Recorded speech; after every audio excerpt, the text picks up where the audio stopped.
सत श्री अकाल दोस्तों, मैं हाँ अनिल कुमार। स्वागत करता हाँ तुहाडा अपने चैनल वान्या एजुकेशन सर्विसिज से। सो दोस्तों, इस तो पहला असी तुहानू पता ही है भी सब इंस्पैक्टर के पेपर की सीरीज़ असी शुरू की हुई है, जिहड़े कि 17 अगस्त के सैकेंड शिफ्ट के पेपर आया सी। उहदे विच जिहड़े मैथ के क्वेश्चन आए सी उहदियां पहले असी वीडियो बना चुके हैं। उसका थर्ड पार्ट बच्चे अज डिस्कस करांगे। इहदे विच असी सारे क्वेश्चन कवर कर लांगे। सो जिहड़े लोग बच्चों ने साडा चैनल नू सबसक्राइब नहीं किया, सो प्लीज़ जल्दी तो पहला साडे चैनल नू सबसक्राइब करो तो साडी वीडियो नू शेयर करो ताकि बाकी बच्चों का भी भला हो सके। सो अगला क्वेश्चन देखते हैं। What is the sum of the digits that can a perfect square can never be have its unit place? ठीक है। सो उन्हें की कहा, कहता ਜਿਹੜੇ नंबर्स ने जिन्हों के स्केयर दे विच एंड ਜਿਹੜੇ नंबर किसी भी स्केयर के नंबर के एंड च नहीं आ सकते, यानी परफेक्ट स्केयर के नंबर दे विच नहीं एंड च आ सकते, तो उन्होंने नंबरों का सम पता करना है। हुण तुहानूं पता है, देखो तुसीं सिक्ख्या सी पहले, तुहानूं वैसे पता होना चाहिए जिवें 1 का स्केयर करदे हो तो लास्ट 1 आंदा है, 2 का स्केयर करदे हो 4 आऊगा, 3 के स्केयर दे विच लास्ट 9 आऊगा, 4 के स्केयर दे विच लास्ट दे विच 6 आऊगा, 5 के स्केयर दे लास्ट की आ गया 25 आ गया, 6 के स्केयर च लास्ट 36 आ गया, 7 के स्केयर दे लास्ट 49 आ गया, 8 के स्केयर दे लास्ट 64 आ गया, 9 के स्केयर दे लास्ट 81 आ गया, 10 के स्केयर दे लास्ट की आ गया 100 आ गया। मतलब इदां ही चलते रहणगे। तुसीं याद रखना किसी भी परफेक्ट स्केयर के नंबर के लास्ट दे विच हमेशा किहड़े डिजिट आएंगे, 1 4 9 6 5 6 9 4 1 ही आऊगा। यानी कि किहड़े नंबर नहीं आएंगे, 2 नहीं आऊगा। तुसीं किसी भी नंबर का स्केयर करो उहदे last they which unit place ते 2 नहीं आऊगा, 3 नहीं आऊगा। किसी भी नंबर का स्केयर करो लास्ट दे विच 3 नहीं आऊगा। ठीक है। किसी तरह किसी भी नंबर के स्केयर के लास्ट 7 नहीं आऊगा। इस तरह किसी भी नंबर के स्केयर के लास्ट दे विच 8 नहीं आऊगा। तो असी इन्हां सारे नंबरों का जोड़ पता करना है। जो जोड़ पता करिए तो 2 + 3 5, 5 7 12, 12 8 कितना हो गया 20। यानी कि इन्हां सारे क्वेश्चन नंबरों का जोड़ कितना होगा 20। सो इस क्वेश्चन का सही आंसर की है 20 आएगा। चलो देखते हैं बच्चे, अगले क्वेश्चन वाल चलते हैं। 2 अंकों की एक संख्या के अंकों का जोड़ 15 है अते संख्या ते इसके अंकों को उल्ट करन ते प्राप्त संख्या के अंतर दा अंतर 1/3 9 है। ठीक है। दोवें संख्यावां विचों छोटी संख्या केड़ी पता करो। दोवें संख्या विचों छोटी संख्या पता करो। यानी कहना कोई 2 डिजिट की 2 अंकों की कोई संख्या है जिन्हां दे अंकों का जोड़ कितना है 15 है। तो बच्चे जिहड़े ये क्वेश्चन ने आपां नूं यूजिंग ऑप्शन ही करने चाहिए ने। जिन्ने भी 2 अंकों वाले 3 अंकों वाली संख्या जिन्नी भी आऊगी सारी ये सानू यूजिंग ऑप्शन ही करनी चाहिए है। ठीक है। हुण वो कहता अते इन्हां देखो पहले देखो इहदा अंका जोड़ कितना हो गया 8 7 15, तो यह भी हो सकता है। 9 6 15 ये भी हो सकता है। 6 9 15 ये भी हो सकता है। 7 ते 8 15, यानी कि इन्हां चारों ऑप्शनों के विच अंकों का जोड़ 15 बनता है। यानी चारों ऑप्शन हो सकदियां ने। हुण क्या भी इसके अंकों को उल्ट प्राप्त हुई संख्या, यानी इसका उल्ट प्राप्त हुई संख्या, मान लो ये उल्ट की होगी 78 होगी, ये उल्ट कितनी आ गई अपने को आप कह दीए तो 69 आ गई, ये उल्ट आई तो की आ गई 96 आई, तो ये उल्ट आ गई तो की आ गई 87 आई। ठीक है। उल्ट प्राप्त संख्या आ गई। इन्हों का अंतर का 1/3 9 है। इन्हों के अंतर का 1/3 9। सो जो आप अंतर देखिए तो 17 चो 8 कढ़े की आ गया 9। सो 9 का 1/3 कितना हो गया 3 आ गया, 9 नहीं आया। सो ये आंसर नहीं हो सकता। सो इस तरह जे आप इहदा कढ़ीए तो यदा जो अंतर आया वो कितना है 16 चो 9 कढ़े 7, 9 चो की कढ़े की करने आप 9 चो 6 कढ़े कितना है अपने को 3, सॉरी 27 आ गया। ये 27 का 1/3 कितना हो गया थोड़े को 9 हो गया। यानी कि साडी इक्वेशन सैटिस्फाई है। सेम ये भी थोड़ा अंतर 27 आएगा तो यदा 1/3 कितना आ गया 9 आ गया। यदा जो डिफरेंस आया वो 9 आया, पर यदा 1/3 3 आया। उन्हें कहा भी जो एक दोनों के अंतर का 1/3 9 आना चाहिए, तो इस भी 9 आ रहा, इस भी 9 आ रहा। बट उन्हें पूछा कि है इन्हों विचों छोटी संख्या पता करो। तो 96 ते 69 2 संख्यावां ने, पर छोटी संख्या केड़ी है 69 है। सो यानी कि इस क्वेश्चन का सही आंसर की आऊगा 69 आऊगा। आओ अगले क्वेश्चन वाल बढ़ते हैं। सो नेक्स्ट क्वेश्चन है, Manish earned a profit of 49% on the first laptop he sold and he suffered a 49% loss on the second one. He sold both the laptops at $9,900 each. What is the net profit or loss in percentage? देखो जी इस question के उन्हें की कहा, मनीष ने 2 laptop बेचे 9900 $9,900 $9,900 यानी दोनों का सैलिंग प्राइस की है सेम है। ਇੱਕ ਤੇ ਲੈਪਟਾਪ ਤੇ ਉਹਨੂੰ 49% ਦਾ ਕੀ ਹੋਇਆ ਪ੍ਰੋਫਿਟ ਹੋਇਆ ਤੇ ਦੂਜੇ ਲੈਪਟਾਪ ਤੇ ਉਹਨੂੰ ਕੀ ਹੋਇਆ 49% ਦਾ ਲਾਸ ਹੋਇਆ। ਤਾਂ ਦੱਸੋ ਉਹਨੂੰ ਓਵਰਆਲ ਕੀ ਹੋਇਆ, ਪ੍ਰੋਫਿਟ ਹੋਇਆ, ਲਾਸ ਹੋਇਆ ਤੇ ਕਿੰਨੇ ਪਰਸੈਂਟ ਦਾ। ਬੱਚੇ ਇਹਦਾ ਇੱਕ ਨਾ ਆਪਣੇ ਕੋਲ ਇੱਕ ਇਹ ਫੈਕਟ ਹੈ, ਫੈਕਟ ਯਾਨੀ ਕਿ ਇਹਨੂੰ ਪ੍ਰੂਵ ਵੀ ਹੈ, ਯਾਨੀ ਨੋਰਮਲੀ ਕਲਾਸਿਸ ਦੇ ਵਿੱਚ ਅਸੀਂ ਇਹਨੂੰ ਪ੍ਰੂਵ ਵੀ ਕਰਦੇ ਹਾਂ ਵੀ ਅਗਰ ਕਿਸੇ ਦੋ ਚੀਜ਼ਾਂ ਦਾ ਸੈਲਿੰਗ ਪ੍ਰਾਈਸ ਸੇਮ ਹੋਵੇ, ਤੁਹਾਡਾ ਪ੍ਰੋਫਿਟ ਪਰਸੈਂਟ ਤੇ ਲਾਸ ਪਰਸੈਂਟ ਵੀ ਕੀ ਹੋਵੇ ਸੇਮ ਹੋਵੇ, ਤਾਂ ਤੁਹਾਨੂੰ ਓਵਰਆਲ ਕੀ ਹੁੰਦਾ ਬੱਚਿਓ ਲਾਸ ਹੁੰਦਾ। ਓਵਰਆਲ ਕੀ ਹੁੰਦਾ ਬੱਚਿਓ ਲਾਸ ਹੁੰਦਾ।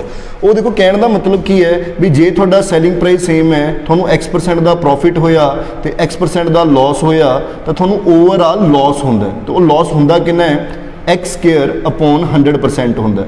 ਇਹ ਇਹਦਾ ਵਿੱਚ ਇੱਕ ਫੈਕਟ ਹੈ, ਤੁਸੀਂ ਯਾਦ ਰੱਖਣਾ ਹੈ ਕਿਉਂਕਿ ਨੋਰਮਲੀ ਕਲਾਸਿਸ ਦੇ ਵਿੱਚ ਅਸੀਂ ਇਹਨੂੰ ਪੂਰਾ ਬਰੀਫ ਕਰਦੇ ਹਾਂ। ਫਿਲਹਾਲ ਦੀ ਘੜੀ ਤੁਸੀਂ ਇਹ ਯਾਦ ਰੱਖ ਸਕਦੇ ਹੋ, ਠੀਕ ਹੈ।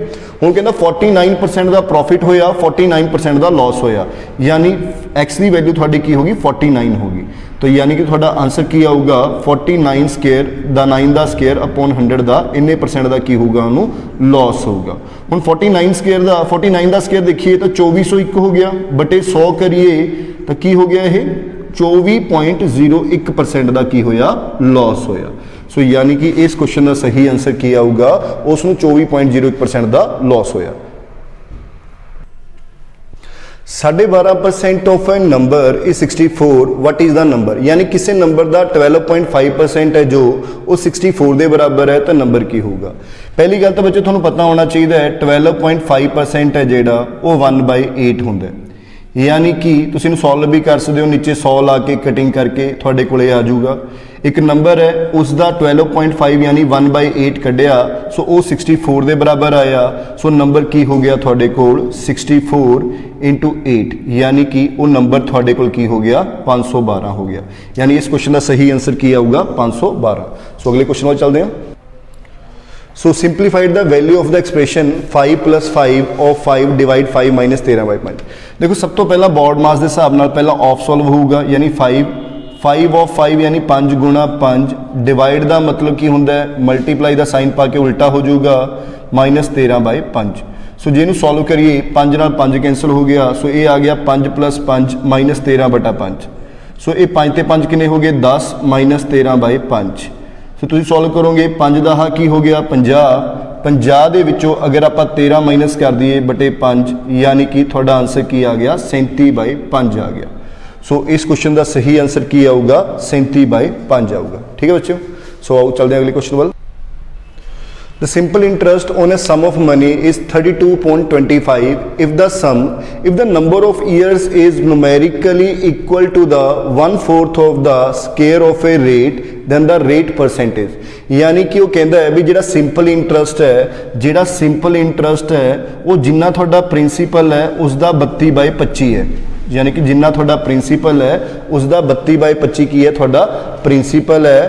तो जो रेट है नंबर ऑफ ईयर्स जोड़ा कि टाइम है वो किन्ना जिन्ना नुमेरिकल इक्वल की है 1/4 of the square of the rate, यानी जिन्ना रेट है मान लो जो रेट थोड़ा आर है तो जो टाइम है उसके स्केयर का 1/4 है, यानी कि ए हो गया।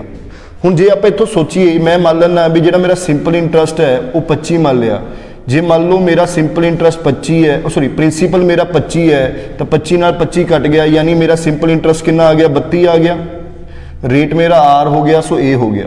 हुण इत्थे असीं वैल्यू पुट कर सकते हैं, सिंपल इंटरस्ट 32, प्रिंसीपल मेरा 25, R rate of interest R है तो टाइम मेरा की है उसके स्केयर का 1/4, यानी ये टाइम आ गया डिवाइडेड बाय 100 आ गया। हुण जे इहनूं सॉल्व करिए तो ये 25 चौका 100, ये थोड़ा इधर गुणा हो जाऊगा 32 × 4 × 4 बराबर है r³, यानी जे तुसीं इहनूं गुणा करोगे 512 आ गया, 512 r³ तो r की आ गया 512 का क्यूब रूट आ जाऊगा जो कि कितना हो गया थोड़ा 8%। सो तुसीं इस कह सकते हो उन्हें पूछा रेट ऑफ इंटरस्ट की है, सो रेट ऑफ इंटरस्ट है जोड़ा बच्चे वो हैगा 8% है। आओ अगले क्वेश्चन में चलते हैं। A solid cylinder has a total surface area 4158 centimeter square. The curved surface area is 1/3 of its total surface area. What is the radius of the base of this cylinder? यानी कि वो इस question दे विचों की कहंदा भी एक cylinder है, उस सिलेंडर का जिहड़ा कर्व्ड सरफेस एरिया, देखो कर्व्ड सरफेस एरिया आपां किवें कढदे हां बच्चे, सॉरी टोटल सरफेस एरिया जो टोटल सरफेस एरिया होंदा है वो होंदा तुहाडे कोल कर्ड सरफेस एरिया यानी कि जो साइडां साइडां दा एरिया है प्लस उपर ते नीचे दा उपर ते नीचे की ने सर्कल ने यानी कि 2πr², यानी कि ये होंदा है total surface area of the cylinder. ये होंदा अपने कोल उन्हें कहा भी जो टोटल सरफेस एरिया हैगा वो किदे बराबर है 4158 के बराबर है। ठीक है बच्चे, हुण इहदे विच जिहड़ा कर्ड सरफेस एरिया है वो कितना है बच्चे, जिन्ना टोटल सरफेस एरिया यानी 4158 है उसका 1/3, उसका 1/3 देख लो बच्चे कितना आया 3 एकम 3 3 तिया 9 3 8 24 3 6 18, यानी कि ये 1386 आ गया प्लस 2πr² बराबर कितना आ गया 4158 आ गया। सो 2πr² तुसी आ रेडियस की वैल्यू कढ़नी है यानी 4158 दे विचों ये 1386 असी की कर दिए माइनस कर दिए, यानी 8 चों 6 कड्डे 2, 15 चों 8 कड्डे कितना आया 7, 40 चों 13 कड्डे आए 27 आ गया। ठीक है बच्चे, सो तुसी कह सकते हो 2πr² इहदे बराबर है, सो तुसी r की वैल्यू कढ़नी है तो की हो गया 2772 डिवाइडेड बाई 2π, पाई की वैल्यू 22/7, 7 थोड़ा ऊपर चलिया गया बच्चों। सो इन सॉल्व करते हैं बच्चों, देखो की आएगा 11 दूनी 22, 11 दूनी 22 तो कितना बच गया 5, 11 5 55 11 यानी 252 आ गया। फिर 2 ते गया ये आ गया थोड़े कोल 1 2 126, फिर 2 ते गया 63 आ गया, यानी कि r² थोड़े कोल की आ गया 63 गुणा 7 आ गया। ठीक है, 63 गुणा 7 जो सोल्व करो 7 या 21, 7 6 42, 42 तो 2 कितना हो गया 44, यानी r² 441 है तो r कितना आ गया 441 का स्क्वायर रूट यानी कि 21। सो इस क्वेश्चन का सही आंसर क्या होगा 21 सेंटीमीटर। सो इस क्वेश्चन का आंसर क्या है 21 सेंटीमीटर। आओ अगला क्वेश्चन देखते हैं। If the base radius and height of a right circular cone are 5 cm and the 12 cm, then the slant height of a cone। बच्चे एक कोन की गल कर रहा, देखो वो कहता एक कोन है, वो कोन राइट सर्कुलर कोन है। राइट सर्कुलर कोन मतलब वो राइट एंगल ट्रायंगल बनती है, यानी कि देखो ये बेस रेडियस है, ये की हो गया बेस रेडियस जो कि कहता कितना दिता होया 5 सेंटीमीटर। सोचे ये की होंदी है, हाइट होंदी है, की होंदी है हाइट कोन दी, ये दिती हुई है सानू कितनी 12 सेंटीमीटर। सोचे ये होंदी है साडी स्लांट हाइट यानी कि असी ये कढ़नी है। सो ये राइट सर्कुलर कोन है यानी कि ये विच ये की बनता होगा राइट एंगल बनता होगा। सो असी ये स्लांट हाइट यानी L की वैल्यू कढ़नी है। सो इत्थे पाइथागोरस थ्योरम लग जाती है बच्चे, की होंदी है भी L का स्क्वायर बराबर है 12 का स्क्वायर प्लस 5 का स्क्वायर पाइथागोरस। सो 12 का स्क्वायर 144 हो गया, 5 का स्क्वायर 25 यानी कि हो गया 169। तो तुसी कह सकते हो L स्क्वायर 169 है तो L की आ गया थोड़े कोल 169 का स्क्वायर रूट आ गया जो कि कितना आएगा 13 सेंटीमीटर। तो तुसी कह सकते हो इसकी स्लांट हाइट कितनी आ गई 13 सेंटीमीटर आ गई। सो इसका आंसर क्या आएगा 13 सेंटीमीटर। आओ अगले क्वेश्चन जो चलते हैं। Find the least square number which is exactly divisible by 4 6 12 and 25, यानी कि वो कहता एक छोटे तो छोटा नंबर पता करो जेड़ा 4 6 12 ते 25 ते पूरे तरह वंडिया जा सके, यानी कि असी एलसीएम पता करना है बच्चे किदा 4 6 12 एंड 25 का। सो इसका एलसीएम करो, एलसीएम करने का मैथड थोड़ा बच्चे सारिਆਂ ਨੂੰ आंदा ही है। सो 4 6 12 25 का अगर तुम एलसीएम कढोगे सब तो पहला थोड़ा पता 2 ते भेजोगे तुसी। सो 2 दूनी 4 2 तिया 6 2 6 12 दिन 25, फिर तुसी 2 ते कढोगे 2 एकम 2 3 2 तिया 6 दिन 25, फिर तुसी 3 ते भेजोगे 3 एकम 3 3 एकम 3 दिन 25, दिन लास्ट में चाहे तुसी 25 ते भी भेज दो तो थानू पता है कि आ जाऊगा 2 दूनी 4 4 तिये 12 12 नू 25 नाल गुणा कर देंगे। सो अपना की आ जाऊगा 900 आ जाऊगा। सो इस क्वेश्चन का जो सही आंसर आऊगा वो आ जाऊगा 900 आ जाऊगा। नो सी सॉरी 12 नू 25 नाल गुणा करना, सॉरी 2 दूनी 4 ते 12 12 नू अगर असी 25 नाल गुणा करांगे बच्चे तो की आऊगा साडे कोल, मेरे ख्याल में कितने गलत हो गया देख लेने एक बारी। 2 दूनी 4 2 तिये 6 2 6 12 दिन 25 का आ गया, दिन 2 ते गया 2 एकम 2 3 नहीं रहा 2 तिया 6 दिन 25 यही आ गया, फिर 3 ते गया बच्चे तो दिन 25 ते गया। सो 2 दूनी 4 4 तिये 12 12 इंटू 25 बच्चे मेरे हिसाब नाल 300 आऊगा। सो इहदा आ गया 300 आ गया, पर 300 ऑप्शन दे विच नहीं हैगा, 300 ऑप्शन दे विच नहीं हैगा तो यदा मतलब अगे 300 जिन्हों भी डिवाइड करेगा सो ये नंबर उन्होंने डिवाइड करेंगे तो 300 अगे किनू डिवाइड करता है 900 नू डिवाइड करता है। सो इस क्वेश्चन का सही आंसर की आऊगा 900। इन्हां दे विच ऐसा आंसर ऑप्शन है जिहड़ा 4 जिसमें 4 भी डिवाइड करता है 6 भी डिवाइड करता है 12 भी ते 25 भी। सो अगले क्वेश्चन में चलते हैं। अगला क्वेश्चन है कहता ए किसी काम A can do a piece of work in 4 days, B can do same work in 8 days, with the help of T they finish the work in 2 days। मतलब T can do the work how many days alone, यानी कि वो कहता जे ए कला करे तो किसी काम नूं 4 दिनां च कर दिंदा है, बी कला उसे काम नूं 8 दिनां दे विच कर दिंदा है, पर तीजे बंदे टी दी हैल्प नाल वो बंदे सारे मिलके 2 दिन दे विच काम नूं खत्म कर दिंदे ने। तो दसो पूरा काम अगर टी कला करे तो किन्ने दिन च करेगा। सो देखो चो ए किसी काम नूं करदा है 4 दिनां च, बी उसे काम नूं करदा है बच्चे किन्ने दिनां च 8 दिनां च, पर जो तीनों करते हैं ए बी प्लस टी तो तीनों मिलके करते हैं 2 दिनां च, तो टी कला किन्ने दिन च करेगा। सब तो पहला तो आप पूरा काम लवांगे, पूरा काम की होगा इन्हां दा एलसीएम जो कि आप मान लें 8 यूनिट काम है, ठीक है। हुण तीनों मिलके 2 दिनां दे विच 8 यूनिट काम करते हैं, इसका मतलब तीनों मिलके एक दिन दे विच 4 यूनिट काम करते हैं। ए 4 दिनां च 8 यूनिट काम करता है, सो यानी ए एक दिन दे विच कितना काम करता है 2 यूनिट काम करता है। बी 8 दिनां दे विच 8 यूनिट काम करता है, यानी बी एक दिन दे विच 1 यूनिट काम करता है। हुण इहदा मतलब तीनों मिलके 4 करते हैं, जिहदे विचों ए ने 2 किया, बी ने 1 किया, यानी ए ते बी ने 3 किया। 4 दे विचों ए ते बी ने 3 किया, तो बाकी बचा 1 किने किया, टी ने किया।